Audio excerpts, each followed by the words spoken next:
Welcome and thanks for joining us. My name is Nadia, one of the co-founders of Intimology Institute, an inclusive, judgment-free organisation helping you discover healthy pleasure at any stage of your journey. We work with world-renowned doctors, scientists, experts, thought leaders, and more to bring you experiences and resources just like this. As is Masturbation Month, we really wanted to explore some of the topics and bodies that are often left out of the conversation. Solo sex is such an amazing way to really connect with yourself, but we understand that this may look a little or a lot different from person to person. So it's my pleasure to welcome some of the team from Enhance the UK, a charity striving to change society's views on disabled people. I'm going to let you guys introduce yourself because I'm sure you can do it better than I can. So if we start with you, Jenny, can you just please tell us a little bit more about yourself and what you do? Sorry, do you know what? In the true way of Zoom and everything, like everyone just froze then, and then it came in saying, introduce yourself. So shall I start introducing myself? Yeah. So hi, I'm Jenny Williams, and I'm the CEO of the disability-led charity Enhance the UK. And Enhance the UK, I set it up just over 10 years ago. So we're very much looking at empowering disabled people to have a sense of sexual expression, and feel that they can feel empowered in using their body, whichever people want to use their body. And we talk about all things inclusive, from going to work to going to the gym to going dating. So that's a brief overview of what Enhance the UK does. Great. If we go to you, Emily. Hi, my name's Emily. I work with Jenny at Enhance the UK, and I'm the project manager for our Undressing Disability campaign, which focuses on the sexual rights and responsibilities of disabled people and their loved ones to have satisfactory, fulfilling romantic and sexual relationships. We also run something within the Undressing Disability campaign called the Love Lounge, which is an online Q&A forum, very unique, and allows disabled people and their loved ones to write in with any questions they may have surrounding disability, sex, love and relationships. And we call ourselves the non-expert sexperts. We will do our best to give an answer related to our own lived experience as disabled people. And if not, we will absolutely find someone in our list of contacts that does know the answer. So Emily, can I ask what your disability is? Yeah, so I'm a wheelchair user and I've got cerebral palsy. Okay. And Kelly? Yeah, so my name's Kelly Perks-Bevington, and I work with Enhance as a trainer, and also around some of the undressing bits and bobs. I've taken sort of a keen interest in that side because it's something that I don't think gets talked about a lot, and it's something that kind of appeals to me because I've always had like a normal dating life, I suppose, and I've had quite a few like experiences that have been either sort of scary or like things that I should have learnt from that I like to pass on to other people, and hopefully my embarrassing moments and things like that can help somebody else out. So I'm not an expert by any means, but I just enjoy talking about sex and dating. So do you know what? I totally agree with you, and I think there's so much power in conversations between people, especially as you know you have your girlfriends or whoever you're talking to. I've learned so many sex tips, or worked out so many problems by just having a conversation. So I don't necessarily think that you need to have like a degree or a doctorate to have valuable information, and to be able to share that. Your personal lived experience is just as valuable as learning about it from someone else. So and Kat, lastly. So I'm Kat, I'm an occupational therapist. Sorry, I've got hay fever, so my voice keeps going, so apologies for that. So I kind of work alongside Enhance as a bit of for therapy input. So my focus is more regards to discussing it in practice as professionals and how we can have an input into the topic of sex and disabilities. Great. Thank you so much for sharing. It's such an honour to be doing this with you guys. I've got to admit, I'm a complete novice. So when myself and the team were thinking about Masturbation Month, we really wanted to talk about bodies and experiences that maybe don't get spoken about, but these are everyday lived experiences for you guys. So after my conversation with Jenny, I realised, like I was saying, I have no idea. So we're really grateful to have you here. So the first question that I wanted to ask or discuss is just from an outsider's perspective, what are some of the challenges that someone who has limited mobility may face when it comes to masturbation? Obviously, when it comes to sex, there might be that extra level where you have someone else there that there might be a little bit more help, but masturbation is a solitude activity. So what are some of the challenges that you guys face or you've seen people face? If we start with Emily. So I really think first and foremost, it depends what kind of impairment you have and what your background and personal experience is. But I think, especially when it comes to the Love Lounge and the questions that we get asked there, a lot of the questions we get asked are to do with when you have limited dexterity. So perhaps without a toy or an extra bit of an equipment or aid, you're unable to masturbate independently.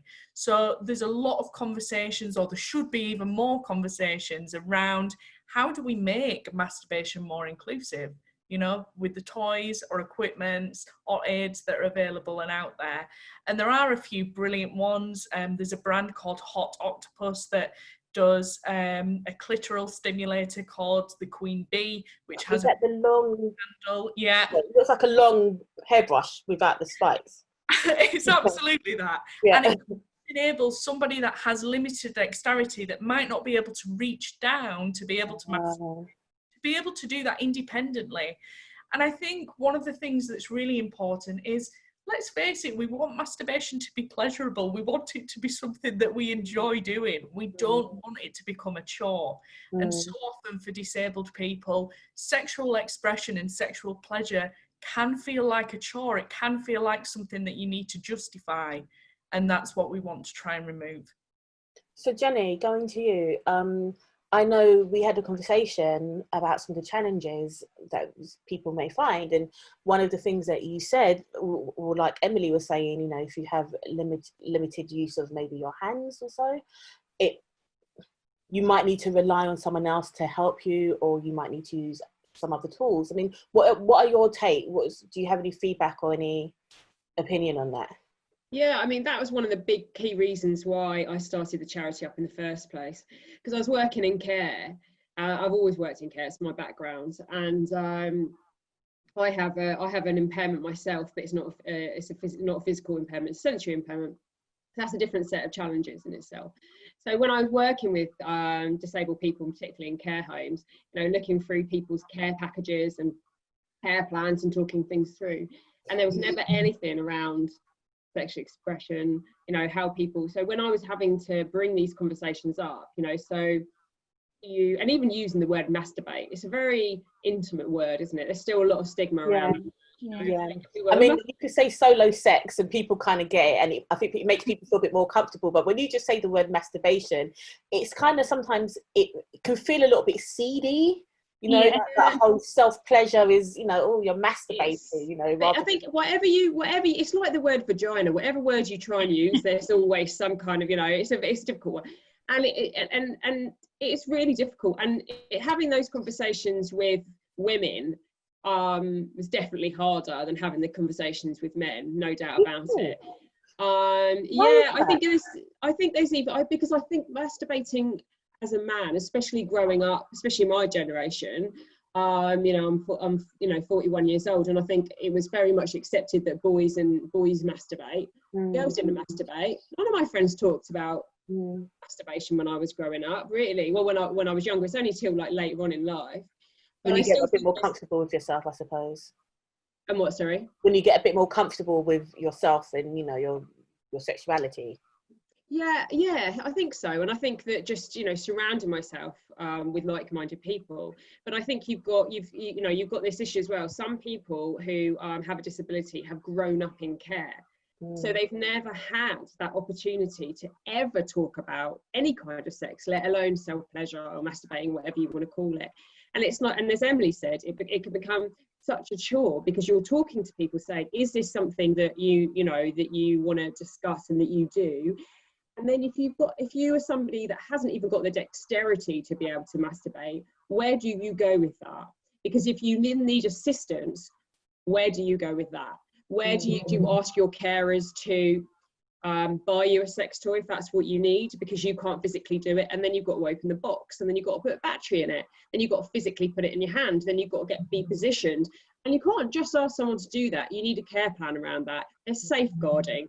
There's whole issues. So then you've got to have a team meeting about that, those particular carers that are going to help you. So something that's very intimate and personal becomes this big conversation between all the staff, and you've got some staff who refuse to help and other staff will. So you know you're going to be discussed. So therefore, lots of people just don't do it at all. So it's such a big issue for people, something that should be just a basic human right to be able to masturbate and self-pleasure if we want to. Yeah. And I suppose when I think for a lot of able-bodied people, when you start masturbating, it is a very secret thing. You're not sure what you're doing. You're kind of experimenting, and you would be mortified to know that anybody knew that you were even doing that.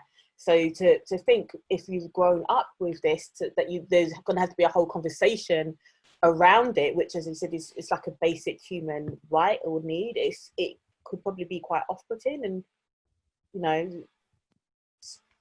I don't really know what the word would be, but definitely off-putting. I mean, Kelly, I didn't ask you what your disability was. I apologise. Do you mind? No, it's fine. So I'm a full-time electric wheelchair.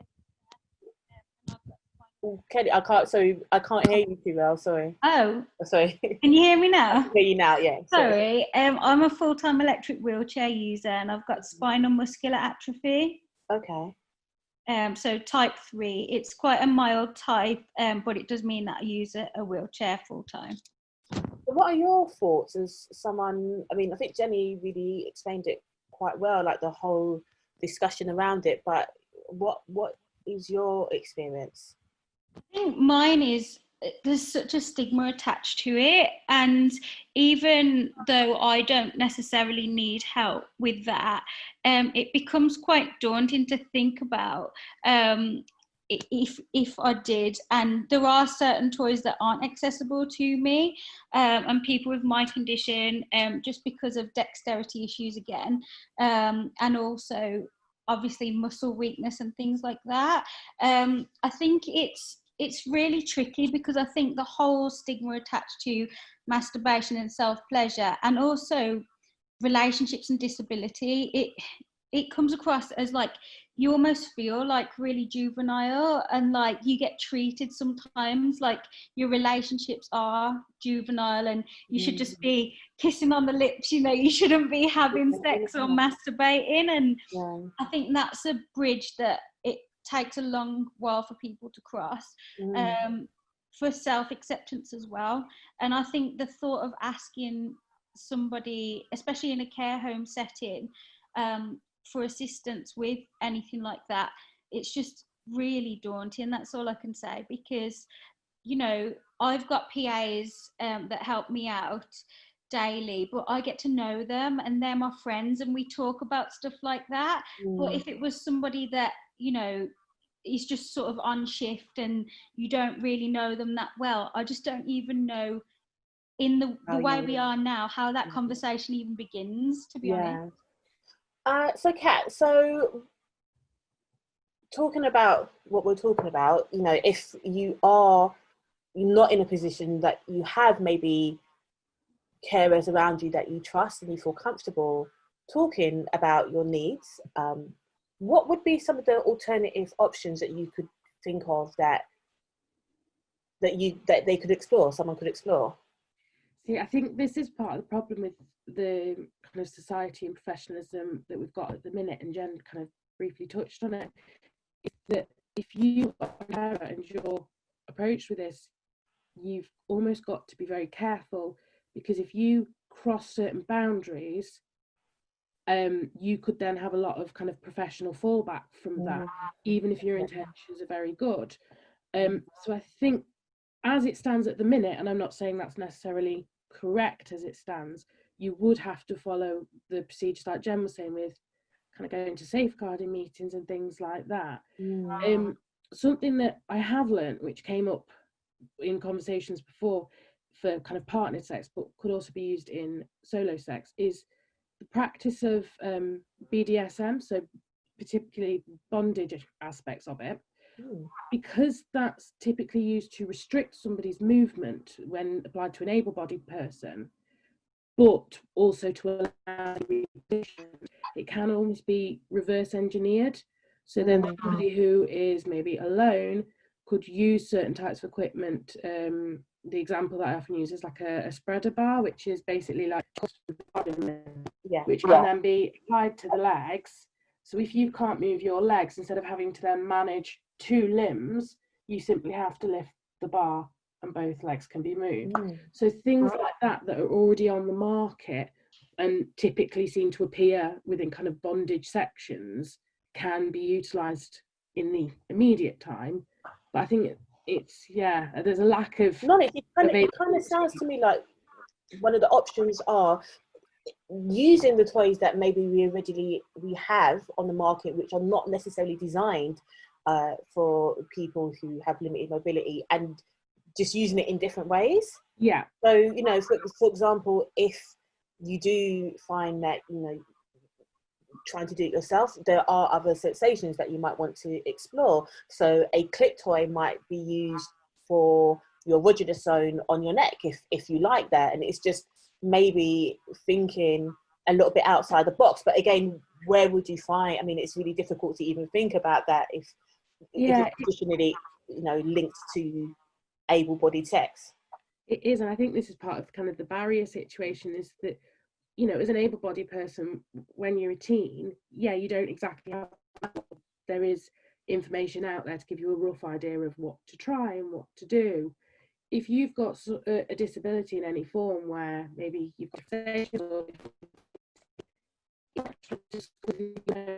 no instruction whatsoever, so it's almost like, where do I start? So I think that's why it's kind of important to break down the barriers for all ages, to get like that learning in the kind of teenage years, when typically you start masturbating for the first time. It's funny that you say that, because I'm also a sex play facilitator. So I go to schools and I talk to young people about SRE, so sex and relationship advice, education, and nowhere in the curriculum anywhere do they talk about pleasure. It's all very much matter of fact biology.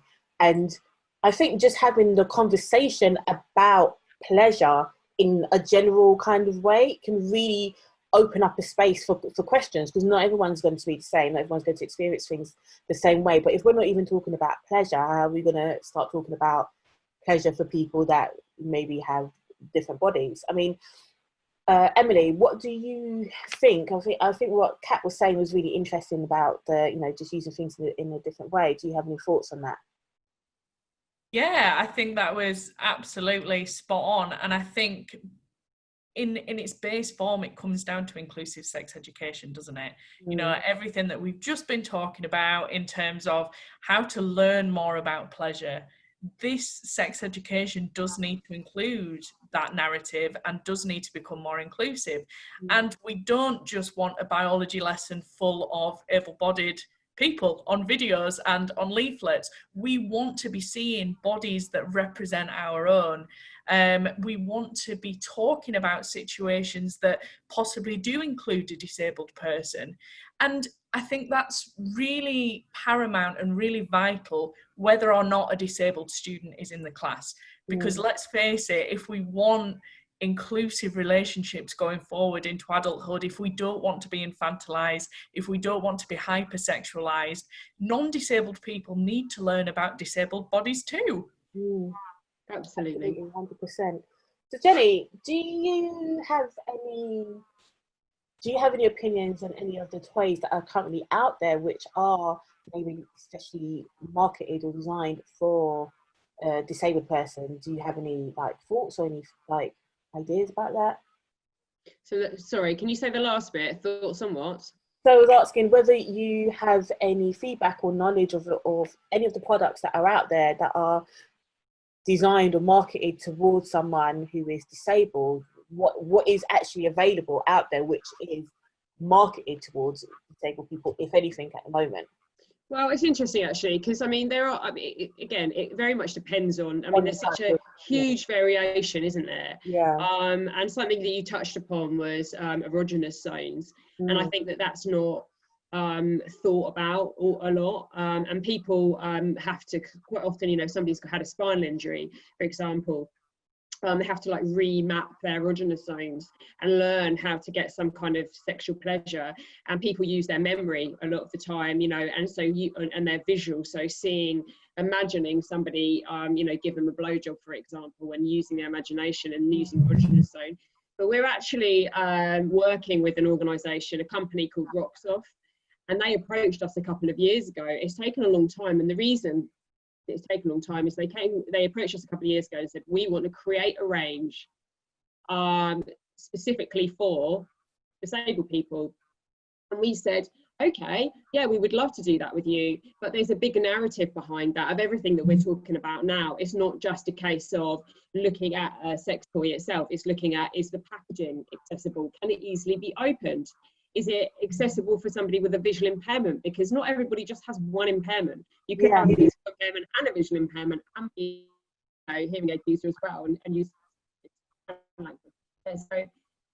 So we're actually in the process at that moment. We had a big focus group with all of us were on it, plus a lot more people, and we're looking at creating a range, and we're in the process of it now.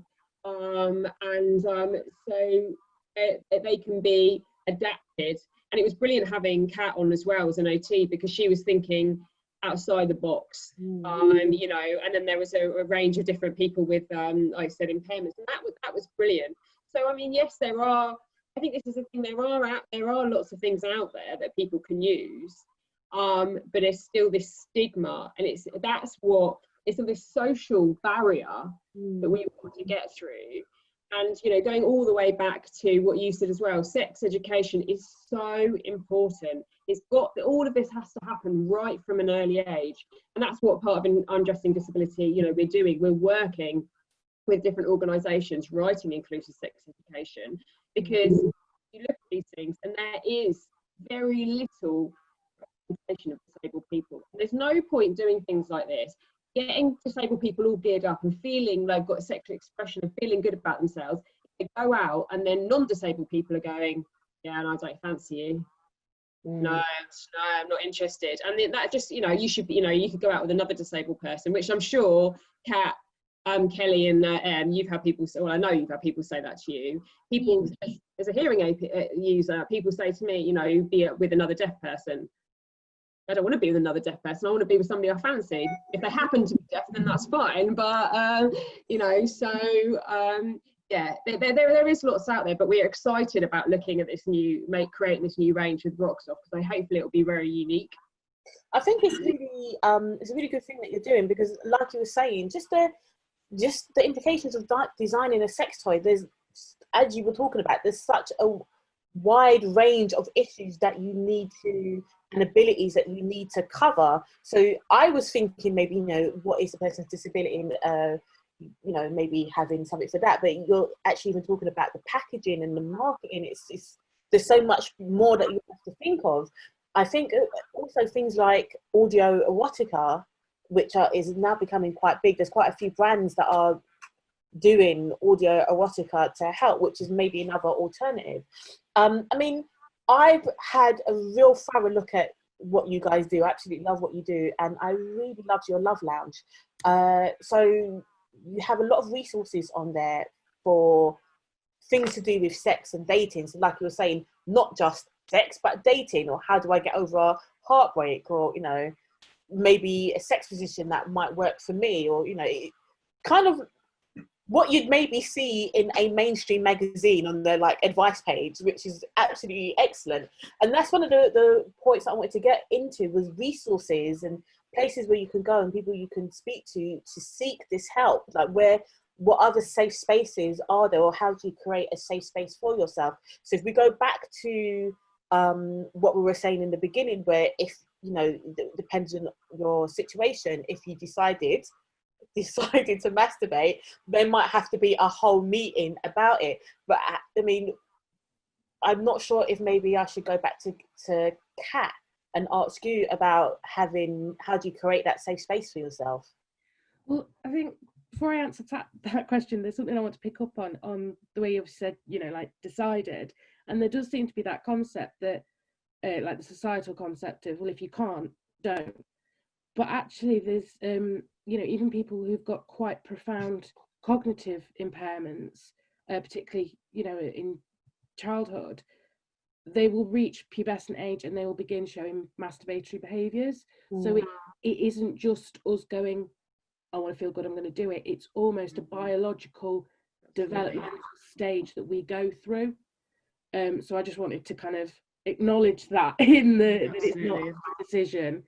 No, and I totally understand that. I think when I meant decided, because, you know, sometimes if I just want to masturbate, I don't just decide, I just go and do it.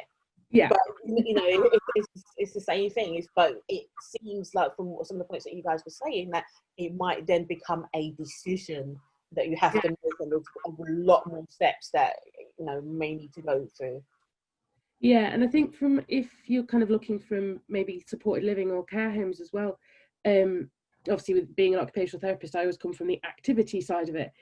And a lot of times when people may seize the opportunity to masturbate are times that people with disabilities often actually have a lot of people around them for assistance, such as getting into bed or having a shower or a bath, you know, things like that. And I think the kind of care industry, so to speak, needs to start kind of acknowledging that and going, right, yes, you may need help washing yourself, but actually, can we be providing a safe way to say, would you like us to leave you for 20 minutes if it's safe for that individual?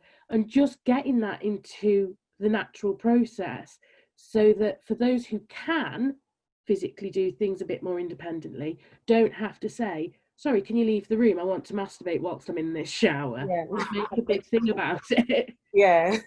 Can I just jump on to add to that? Because it's so even more basic than that. When I was a campaigner and worked in a care home, like I said, that's what I've done most of my working life prior to setting Enhancer. And I had to set up a campaign called the Knock Knock campaign.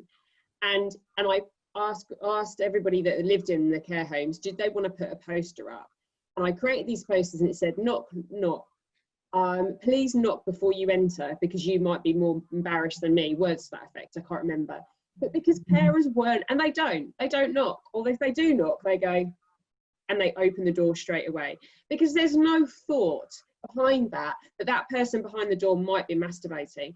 And then if they do get caught masturbating, as I've heard many times saying, you know, and I've heard people being told off for being inappropriate. You know, that's disgusting, don't do that, you know, and getting told off. These are grown adults that have that choice.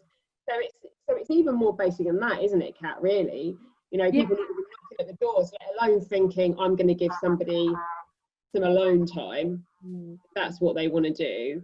I think we've got such a long way to go. We are years behind where we should be. And it all comes down to training, because there isn't any kind of training in care homes when it comes to this. It's basic training, which is like, you know, health and safety or food hygiene or moving and handling. Yeah, okay, absolutely. But we're working with human beings that have a basic human right, and this training should be mandatory. And it's not even mandatory, it just doesn't even exist, full stop, at the moment. And again, that's what we're doing as an organisation, writing this training. And we have been called into a care home. Unfortunately, because of COVID-19, we've had to, we're only postponing it. It is going to happen. But this is a massive thing for this care home to come to us and say, we recognise this is an issue. Please come in and work and train our staff. I mean, you know, but it just doesn't happen. And it's not just care homes, I suppose. It's like we were saying, it's the general education, because if it's your parents that are, you know, your carers, it's individuals as well, you know. So I kind of wanted to just touch upon in each one. I'll start with you, Kelly. What ways do you think able-bodied people can be an ally to someone with limited mobility or has a disability in their sexual journey? Well, I think it goes back to the education piece again, unfortunately, in schools. And I think it's about, you know, inclusive sex education doesn't just mean for people with disabilities. I think we could learn a lot by just saying, if you're with a sexual partner and someone needs help, and keep it as loose as that, how do you do that? And also, how do you respect that? Because I think there's such a huge respect thing that comes with sex that's kind of missed out, just because of like sex education not being sexual and talking about pleasure. People turn to porn, people turn to the internet, and people with disabilities often get fetishized, but also people don't respect each other in terms of sex. So I think that's a huge education piece altogether, where people could learn something and learn to be more supportive to sexual partners as well, because I think it's such a throwaway sort of society at the moment, disabled or not. It's really important for people to start respecting each other and working together, really, if they want to have sex with each other. Yeah. I mean, that should be a basic human right. If you're going to, you know, be intimate in that way, we should be respecting each other. It's more than just, you know, how able-bodied you are. It's whoever you are, whatever your journey is, we need to be respecting and asking our partners, you know, if this is working for us, or are you comfortable? Would you like me to do this? As a general, because if you have a non-physical you know, disability, not physical, that's the wrong way, one visible disability, you may still want or need that kind of attention and affection. Exactly. I think communication is just key, really, like in terms of every sort of sexual or relationship I've had. I find if you talk about things, it gets things done. It makes things more comfortable as well for everyone. So I think communicating on a basic level is the main thing that I'd say if you wanted to sort of become an ally and have sex with a disabled or non-disabled person. Definitely. Emily, what are your thoughts on that? What ways can able-bodied people be allies to someone with a disability on their sexual journey? I think Kelly's absolutely right. I think fundamentally communication is key. The other thing that I would add to that is an understanding and appreciation that penetration isn't everything. And good sex doesn't just mean penetrative sex. One of the things we've always said as part of Enhance the UK, and it was one of the first things that I ever heard Jenny say, and it stuck with me forever, is that not everybody can have penetrative sex, but everybody can have sensual experiences. And I think that is just so important to keep in mind, that at the moment we just see the value of penis and vagina sex. Yeah. And that's really bigger than just this conversation. That's a whole nother conversation in itself, where penis and vagina sex is so like standard. It's been brought as the norm. Like, you haven't lost your virginity unless the penis has gone into the vagina. But what if I don't like penises, you know? Yeah, totally. And again, going back to what Kelly said, an understanding that penetrative sex isn't everything isn't just about being an ally of disabled people. I think a lot of people would like that message to be out there. Yeah. I think my friends and my colleagues who have got a physical disability are much better and probably have a more fulfilling sex life than my friends that don't. Yeah. Because there's that need to have that communication. You have to talk about, well, you don't have to, but you do talk about positions and what's, you know, whereas a lot of people who don't have a physical disability don't have those conversations. And even years of of marriage or being in a relationship, in fact, it probably sometimes gets harder, because you're thinking, well, this is what we do now. Yeah, it's work. This is what we've always done. Yeah. So there's definitely like kind of there's that need for communicating. And one of our colleagues said when he had his spinal injury, he read loads of women's magazines, and in his words, he said he learned to love like a lesbian, you know, and he was like, okay. And lesbians have like way better sex statistically than heterosexual, you know, straight people. I think their statistic is, I think 40% of people with vulva have achieved a orgasm during a sexual experience, especially if it's a penis and vagina experience, whereas lesbians, I think it's like between 80 and 90%, which you know. Well, having done both, I can say that I knew that was going to be mentioned. one might be slightly more pleasurable than the other, but I think there's that it's about, I think it all comes down to that communication, doesn't it? And communication isn't just, like we always say, communication isn't always just necessarily verbal communication either. It's about listening to each other's bodies, and it's about seeing how another person's bodies react. And I think if you're with a partner and you know that partner might be in pain, or you know that it's slightly uncomfortable, you're looking for visual clues, aren't you? You're watching if you care about them, and you care about their experience. Whereas if you're not, and you don't even think about that, it can be quite basic.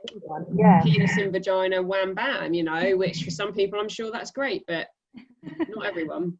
I mean, I've heard stories from people, from men, people's penises, who've actually said, well, they like to have sex with a woman as hard as possible, so that they know that they've been penetrated. And I think the woman knows that she's been penetrated, and I'm very sure she's probably in a lot of pain, but maybe it's come to a place where this is what has been the norm for both of you, so you don't even see anything wrong. But you know, penetration is one thing, but penetrating as hard as you can, I just don't see where the enjoyment is, and that's not an ally of anyone ability or non-ability. I mean, Kat, what would you say with that last one? How can able-bodied people be an ally on someone with a disability on their sexual journey?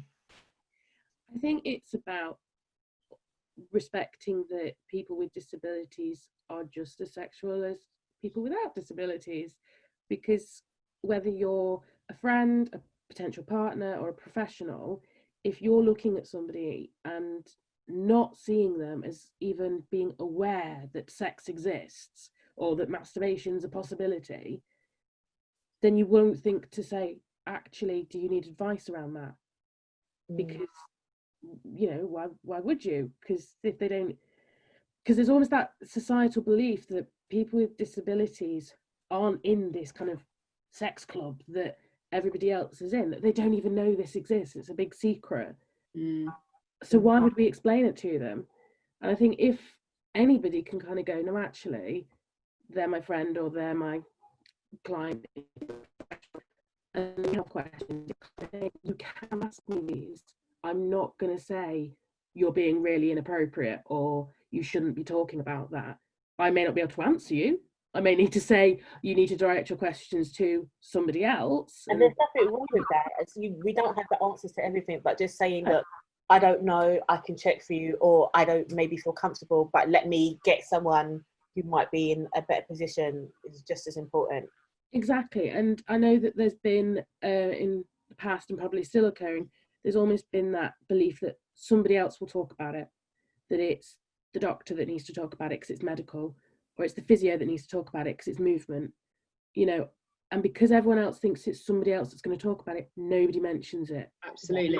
And that's for that's the patients as well. Who do I ask? Yeah. You know, and are they going to think that, you know, if I ask the person who helps me in the bathroom, in the shower, are they going to think that I'm propositioning them? Absolutely. And that has been an issue that's come up, that people have felt propositioned, and that's not fair for either people involved, because I wouldn't want somebody to proposition me in my work. Equally, the service user or the person with a disability doesn't want to be seen as being inappropriate when actually they're just looking for advice. Absolutely. And that's why there needs to be a structure set up. Yeah, and I think that this conversation, I'm really aware of the time, this seems to me like it needs to be the first of a few conversations, because I feel like we've barely touched the surface with a lot of these. I mean, it's such a big topic in general. But as I said, I am aware of the time. So I think maybe what we can do is if we go around and just tell us where we could find you, like social media, websites. We'll start with you, seeing as your face is on the screen, Jenny. Where can we find you? I'll let Emily reel it off. Okay. You're Okay. reeling off the social media, Em. So our website is enhancetheuk.org, and that's where you will find all the information about our Undressing Disability campaign, and be able to submit questions to our Love Lounge.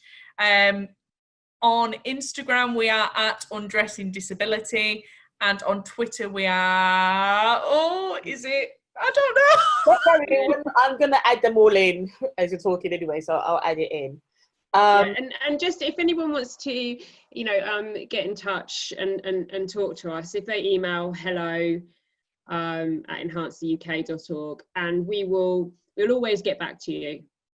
And as Emily said, if we don't know the answer, because we don't know all the answers, they're not answers to a lot of the questions, but we will get back to you, and we'll look, and that's why we're always looking, like yourself or other organisations, to collaborate with, to talk with. We don't want to be a lone island, you know. We want it because you've got disabled people that also may be part of the LGBTQ plus community, and you know, ethnic minorities. We haven't even touched on that conversation yet, and maybe living with their parents or in the care home, or they're living on their own. There's so much. Actually, all of those need to be tied together. So there's a roadmap to multiple organisations that people can get support from, like Kat said. So it's an ongoing process. So we really welcome anyone who wants to get in contact with us and collaborate. We're always interested in that.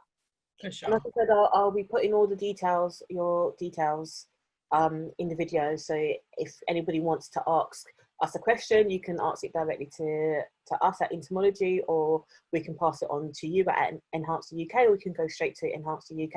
And I think, like we were saying, it's just nice to maybe have the option, even if you don't have the answer, but the option of somewhere that you can ask a question and to know that you're going to get a response and you've been heard, and it's not just something that's in your head. So I think it's really amazing. I'm not sure if Kelly or Kat want to talk about where we can find them, or do you want to be represented with Enhance? We'll start with Kelly. Everyone can find me through Enhance, that's fine anyway, because I'd love to hear the questions that these guys get asked and help out if I can as well. So if anyone just comes and grabs me through Enhance as well, that's fine. Great. And Kat? Yeah, no, I'm the same. They've got my details if people want to get into. They're part of our sturdy team. they've got hold of me and they won't let go. Yeah, so if they just want to say, you know, if they've got a particular question they want to direct at me, just go via Enhance or the Love Lounge, and I'm happy for them to forward it to me, and I can get in contact as well. Great, thank you guys so much. I've really enjoyed listening to this, but I just feel like I have 100 more questions. So for every question I asked, I had like 10 more, and it's just well, we can do it again. We're here to answer questions. And I think especially with what you do with Love Lounge, it's a really important thing, and it's definitely needed, and it's, like I was saying, and like we've all said, it's part of a bigger picture, it's part of a bigger conversation, it's education, it's a societal maybe change that needs to happen. But just continuing to talk about it on different platforms and giving people the options and the access to this information, I think is a really great start. So thank you guys so much for being to do this. If there's anything else that you guys want to talk about or mention before we wrap it up, here is your opportunity. Just thank you for having us, and thank you. You know, you've gone away to continue in this conversation now, and we really appreciate that. So thank you. Yeah. Thank you so much, everyone. Have a lovely weekend. It's Friday, it's sunny, and we're allowed to go to the park, I think. I'm not quite sure. If not, stand on your balcony. But guys, have a lovely weekend, and hopefully speak to you soon. Thank you. Bye. Thanks very much. Bye everyone. Bye.